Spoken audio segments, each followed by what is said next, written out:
தேவனை அறிய வேண்டிய பிரகாரமாக அறிஞ்சிங்கன்னா அழவே மாட்டேன். உங்களுக்கு தெரியும் அற்புதம் எங்கே எனக்கு உள்ளதாக இருக்குது. அந்த இன்னைக்கு நான் பிரசங்கம் பண்ணுறேன், சூப்பராக பண்ண தம்பின்னு சொல்லுவீங்க. சரி என்ன பண்ணுங்க அப்படின்னா, எங்கள் பாட்டி அடிச்சு நல்லா பேசுனடா, எனக்கு ஒரு ஆசை, என்ன பாட்டி பேசுனேன் அப்படின்னோடனே நீ திக்காம திணறாம 1 மணி நேரம் பேசினா பாரு அப்படின்னா, அட பாட்டி. ஸோ இப்போ தேவனை அறிகிற அறிவுக்கு இந்த வேதம் எனக்கு ரொம்ப ஹெல்ப் பண்ணுது. ஆமென். இல்லைன்னா இந்த வேதம் இல்லைன்னா அவர் தெரியாது, இயேசுவுக்கு தெரியாது, தேவனை தெரியாது. ஆனால் வேதம் சொல்லுகிறது, நீ தேவனை, பிதாவாகிய தேவனை நீ அறியணும், இயேசு கிறிஸ்துவையும் அறியணும்.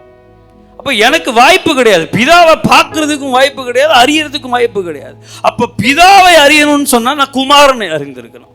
இயேசு சொல்றாரு, என்னை கண்டவன் பிதாவை கண்டிருக்கிறார். என் மூலமா தான் நீங்க பிதாவிட்ட போக முடியும். நீ என்ன பார்த்தீங்கன்னா பிதாவை பார்த்த மாதிரி என் சிந்தை அவர் சிந்தை ஒன்றா இருக்கிறது, அவரும் நானும் ஒன்றா இருக்கிறோம். அப்போ கிறிஸ்துவை அறிகிற அறிவு இருந்தா போதும், நம்ம தேவனை அறிகிற அறிவினாலே நிரப்பப்படுகிறோம்.